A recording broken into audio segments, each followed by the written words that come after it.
혹시 영양제를 복용하면서 어떤 것이 건강에 독이 될 수 있는지 궁금하셨나요? 오늘은 영양제 전문가들이 경고하는 영양제와 함께 먹으면 안 되는 영양제에 대해 알아보려고 합니다. 더불어 영양제를 올바르게 복용하는 방법도 함께 소개해 드리겠습니다. 첫 번째로 비타민을 너무 많이 섭취하면 장기에 해를 끼칠 수 있습니다. 현재 많은 사람들이 비타민을 복용하고 있는데 이때 주의할 점이 있습니다. 특히 한 가지 비타민을 오랜 기간 동안 과도하게 복용하거나 다른 영양제와 함께 복용할 때 주의해야 합니다. 캐나다 의학협회지의 교수에 따르면 고용량의 비타민 D를 섭취하면 미세혈관성 폐화와 심부전과 같은 문제가 발생할 수 있다고 경고하였습니다. 실제로 54세 남성에서 중독 증상이 나타난 사례가 있었기 때문입니다. 이 현상을 이해하기 위해서 간단히 설명하겠습니다. 비타민은 수용성과 지용성으로 나뉩니다.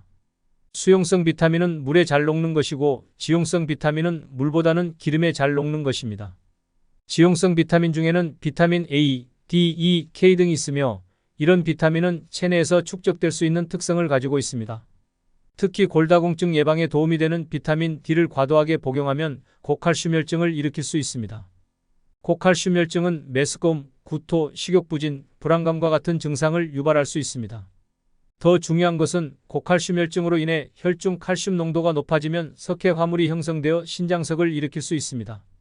그래서 캐나다의 골다공증 치료 가이드라인에서는 성인의 1일 비타민 D 섭취량을 400에서 1000IU로 제한하고 있습니다. 미국의 경우 70세까지 600IU를 권장하고 있습니다. 이런 중독 증상이 나타나면 즉시 영양제 섭취를 중지하고 의사나 약사와 상담할 필요가 있습니다. 또한 비타민을 여러 가지 먹어야 할 때 각각 복용하는 대신 종합 비타민 하나를 복용하는 것이 더 효율적일 수 있습니다. 이제 비타민 이야기를 하기 전 만약 아직 구독과 좋아요를 눌러주지 않으셨다면 이를 통해 우리 모두가 건강하게 살 수 있는 정보를 공유하며 더 나아갈 수 있을 것입니다. 또한 댓글로 궁금한 점도 남겨주시면 함께 이야기를 나누면서 정말 유용한 정보를 얻을 수 있을 겁니다. 그럼 이제 비타민에 대해 자세히 알아보겠습니다. 첫 번째로 비타민은 합성 비타민과 천연 비타민으로 나뉩니다. 천연 비타민은 비교적 비싸지만 효과가 좋다고 여겨지는 반면 연구 결과에 따르면 흡수율은 천연 비타민이 더 높지만 효과에서 큰 차이는 없다고 합니다. 하지만 가장 큰 문제는 비타민을 과도하게 복용하는 것입니다. 여러 비타민을 동시에 복용하거나 다른 영양제와 함께 복용할 경우 비타민을 과다 섭취할 위험이 높아집니다. 이렇게 할 경우 식사를 통해 이미 충분한 양의 비타민을 섭취하게 되므로 과도한 복용은 피해야 합니다. 비타민제 복용 시 매일 동일한 시간에 복용하는 것이 좋습니다. 공복에 복용하면 위장장애를 유발할 수 있으므로 이 점을 주의해야 합니다. 또한 비타민 성분은 단독 복용보다는 다른 음식의 영양 성분과 함께 복용할 때 흡수율이 더 높다고 합니다. 따라서 식사 직후에 비타민을 복용하는 것이 좋습니다. 특히 중년 이상의 분들은 뼈 건강과 폐경기 질환 예방을 위해 비타민 D를 보충하는 것이 좋습니다. 노년에는 영양소 흡수 능력이 저하되므로 천연 비타민이 더 적합합니다. 또한 스트레스를 많이 받는 분들은 비타민 A, B, C를 함께 복용하는 것이 도움이 될 수 있으며 술과 담배를 자주 피우는 분들은 비타민 B6가 중요하다고 합니다. 불규칙한 생활 패턴이나 식사 습관을 가지고 있거나 어떤 영양제를 선택해야 할지 모르는 분들은 종합 비타민제를 선택하는 것이 좋습니다. 종합 비타민제는 필요한 영양소를 한 곳에서 얻을 수 있기 때문입니다. 세 번째로 유산균을 복용하고 계신다면 비타민C와 함께 복용하지 않는 것이 좋습니다. 한국에서는 많은 분들이 유산균을 복용하고 있는데 비타민C와 함께 복용할 경우 효과에 영향을 미칠 수 있습니다.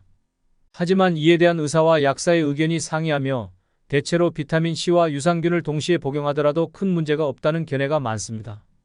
그럼에도 불구하고 걱정이 된다면 두 가지 영양제를 복용하는 시간을 1시간 정도 간격을 두어 복용하는 것이 좋을 것입니다.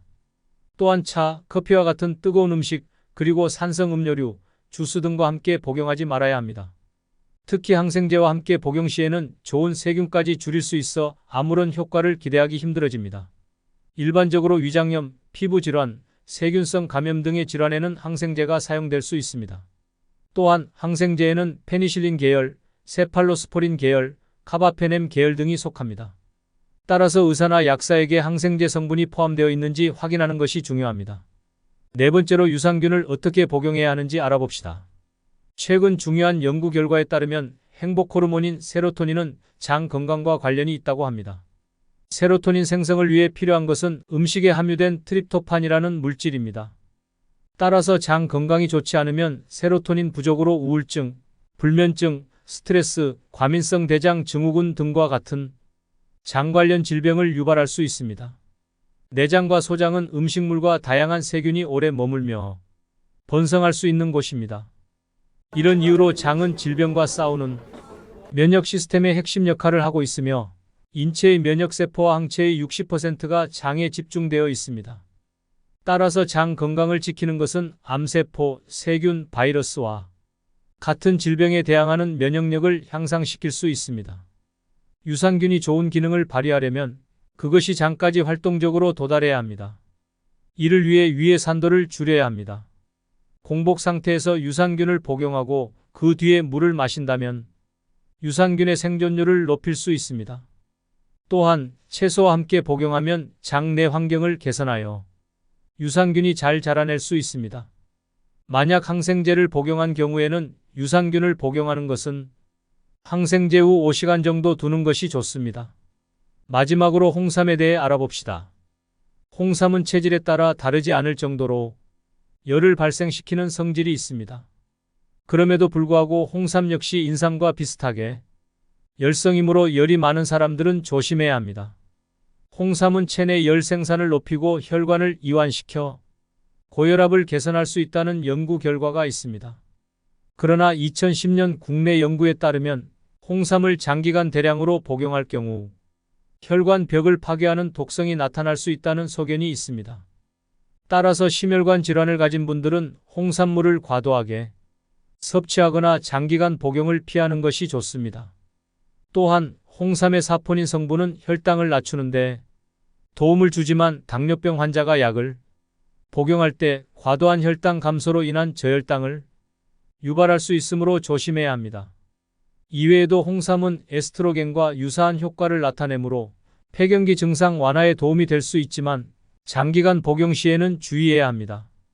홍삼은 테스토스테론, 에스트론 등의 성분을 함유하고 있으며 폐경기, 여성의 유방 부종과 유방 통증 등을 유발할 수 있으므로 주의가 필요합니다. 뿐만 아니라 출혈 및 혈전 용해제 복용자도 조심해야 합니다. 그렇다면 홍삼을 복용하는 방법은 무엇일까요? 미국과 유럽에서는 홍삼을 건강보조제로 복용할 때 하루 2지 이내로 권장하고 복용 기간도 3개월 이내로 제한하고 있습니다. 복합 비타민을 선택할 때는 철분이나 항산화제와 함께 복용하지 않아야 하며 비타민 E는 루테인과 함께 복용하지 않는 것이 좋습니다. 또한 비타민C는 구리와 함께 복용하지 않아야 하며 칼슘의 과도한 섭취는 마그네슘의 흡수를 방해할 수 있습니다. 오늘은 비타민의 다양한 정보에 대해 알아보았습니다. 여러분의 지식과 건강을 도울 수 있도록 계속 노력하겠습니다. 더 많은 유용한 정보를 얻고 싶다면 구독과 좋아요를 눌러주세요. 다음 영상에서 다시 만나요.